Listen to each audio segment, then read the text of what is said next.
మాజీ మంత్రి BRS working president KTR మాట్లాడుతున్నారు. ఇప్పుడు లైవ్ చూద్దాం. మొత్తం భూముల మీద పడ్డారు. ఎటు పడితే ఒక అన్నగాడు అటు తలిగిండు, ఒక తమ్ముడు ఇటు తలిగిండు. మొత్తం 4-5 మోపైనరు. యాడ అసైన్డ్ భూములు ఉన్నాయి, యాడ అగ్రిమెంట్ పట్టాలు ఉన్నాయి. గుంజుకోవాలా, బెదిరియాలా, అడ్డికి పావుషేరు లాక్కోవాలా, ఇది తప్ప ఏమీ లేదు సార్ అని చెప్పిపోయినాడు. నేను చెప్పేది వాస్తవమేనా? కేసీఆర్ గారు ఏ కారణం చేత ఫార్మా సిటీ అన్నారో ఒక్కసారి మీరు కూడా తెలుసుకోవాల్సిన అవసరం ఉంది. ఆయనకేమి ఈ ప్రాంతం మీద ఇష్టం లేకనో ఇంకోటో కాదు. ఈ ప్రాంతం మీద ఇష్టంతోనే ఇక్కడ బ్రహ్మాండంగా మన పిల్లలకు కొలువులు రావాలని ప్రపంచంలోనే అతి పెద్ద ఫార్మా క్లస్టర్. అది కూడా ఎందుకు వచ్చింది ఆలోచన, మనకు చరిత్ర కూడా కొంత తెలవాలి. ఒకనాడు హైదరాబాద్లో ఐడిపిఎల్ అనే సంస్థ, Indian drugs and pharmaceuticals limited అనే సంస్థని 1950 ఆ ప్రాంతంలో కేంద్ర ప్రభుత్వం ఏర్పాటు చేసింది.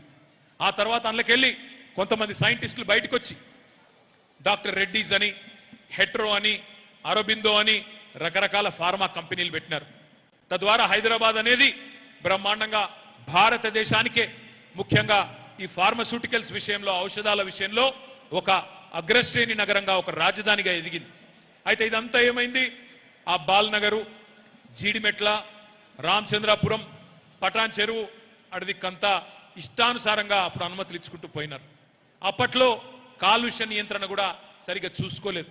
అందుకే ఆ ప్రాంతమంతా, కూకట్పల్లి ఆ ప్రాంతమంతా కాలుష్యం పాలైంది అనే పరిస్థితి. ఇప్పుడు ఎల్బీ నగర్లో కూడా ఒక కంపెనీ ఉంటుండే, ఆ కంపెనీకి వెళ్ళి కూడా కాలుష్యం వస్తుందని చెప్పి బాధపడుతుండే.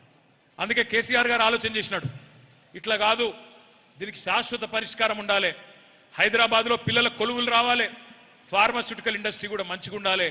అందుకే ఒక కొత్త ప్రపంచ స్థాయిలో కొత్తగా ఆలోచన చేసి పొల్యూషన్ అనేది లేకుండా, కాలుష్యం అనేది లేకుండా అంతర్జాతీయ ప్రమాణాలతో జీరో లిక్విడ్ డిశ్చార్జ్, ZLD అంటారు, ఆ ZLD ప్రమాణాలతో పొల్యూషన్ లేకుండా కట్టాలి అని చెప్పి కేసీఆర్ గారు 3 హెలికాప్టర్లు వేసుకొని 2014-15 సంవత్సరంలో అధికారులను, పారిశ్రామికవేత్తలను తీసుకొచ్చి ఇక్కడ ముచ్చర్ల ప్రాంతంలో ఆ రోజుల్లో 2015లో ఈ స్థలాన్ని ఎంపిక చేయడం జరిగింది. ఎందుకోసం? అక్కడి పరిశ్రమలన్నింటినీ కూడా ఇక్కడ ముందు కాలుష్యం లేకుండా చేసి, ముందే మొత్తం అంతర్జాతీయ స్థాయి ప్రమాణాలతో నిర్మాణం చేసి కాలుష్యం వెదజల్లేదానికి అవకాశం లేకుండా, పటాన్ చెరువులోనో, రామచంద్రాపురంలోనో, జీడిమెట్లలో జరిగిన నష్టం భవిష్యత్తులో ఇక్కడ జరగకుండా, ఈ ప్రాంతంలో పిల్లలకు ఉద్యోగాలు వచ్చే విధంగా, 5 లక్షల మందికి ఉద్యోగాలు వచ్చే విధంగా అంతర్జాతీయ ప్రమాణాలతో ఒక హైదరాబాద్ ఫార్మా సిటీ అనే దానికి 7 ఏళ్లు కష్టపడి రైతులను ఒప్పించి మెప్పించి, వాళ్ళు నిరసనలు చెప్తుంటే కూడా ఇటు సబితమ్మ, అటు మంచిరెడ్డి కిషన్ రెడ్డి గారు పాపం అవస్థలు పడి ఒప్పించి మెప్పించి 14,000 ఎకరాలు వారి నుండి మహేశ్వరం మరియు ఇబ్రహీంపట్నం కాన్స్టిట్యున్సీలో మనం సేకరించుకున్నాం. దేనికోసం? మన పిల్లల భవిష్యత్తు మంచిగా ఉండాలి.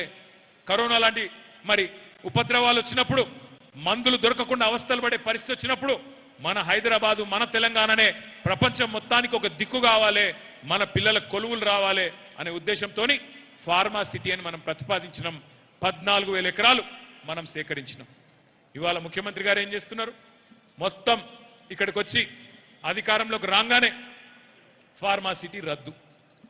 ఇక్కడికి మనం ఆనాడు ఫార్మా సిటీ కోసం భూములు తీసుకుంటునే క్రమంలో ఆ రోజు కాంగ్రెస్ నాయకులంతా ప్రజలను రెచ్చగొట్టే విధంగా ఏం మాట్లాడినారో ఒక్కసారి మీరు చూడాలని చెప్పి నేను కోరుతా ఉన్నా. ఆ వీడియో ప్లే చేయాలని చెప్పి మా తమ్ములను కోరుతా ఉన్నా. 100% మేము పబ్లిక్ మీటింగ్నే చెప్పినాం, మేము కాంగ్రెస్ పార్టీ అధికారానికి వస్తే ఇది రద్దు చేస్తాము, ఫార్మాసిటీ ఇక్కడ రావడానికి లేదు. మేము ఫార్మాసిటీ రద్దు చేస్తామని ఎన్నికల ముందు మా మేనిఫెస్టోలో పెట్టినాం. పూర్తిగా రద్దు చేసే కార్యక్రమమే కాంగ్రెస్ పార్టీ తీసుకుంటుంది. పూర్తిగా రద్దు చేసేటువంటి మాటనే నిన్న మా ముఖ్యమంత్రి గారు చెప్పినారు. కాబట్టి ఇంకా ఫార్మాసిటీ అనేటువంటిది అక్కడ ఉండదు. ఫార్మాసిటీ ఉండదు అనేటువంటి మాట ముందు నుంచే చెప్పుకుంటూ వచ్చాము. ఒక మాట వినండి.